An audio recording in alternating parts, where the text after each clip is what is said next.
Hello friends, स्वागत है एक नई वीडियो में। अगर आपके पास भी Realme C83 5G है और आपको भी अपने फ़ोन में बटन लेआउट को चेंज करना है तो कैसे आप कर सकते हैं।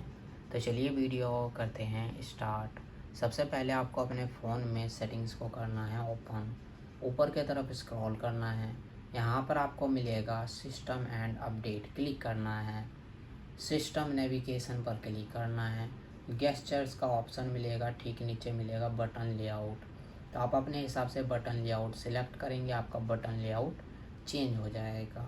तो आप इसी तरह से बटन लेआउट को चेंज कर सकते हैं। तो आज की वीडियो में बस इतना ही। और आपको फ़ोन से रिलेटेड, ऐप से रिलेटेड, गेम से रिलेटेड कोई भी जानकारी चाहिए तो आप हमें कमेंट्स करके बता सकते हैं। नहीं तो वीडियो प्लेलिस्ट में जाकर आप वहाँ से भी प्रॉब्लम को सॉल्व कर सकते हैं। और हमारे वीडियो देखने के लिए share, subscribe, like, bell icon के बटन ज़रूर दबा दें ताकि नाले वीडियो का नोटिफिकेशन आपको मिलता रहे।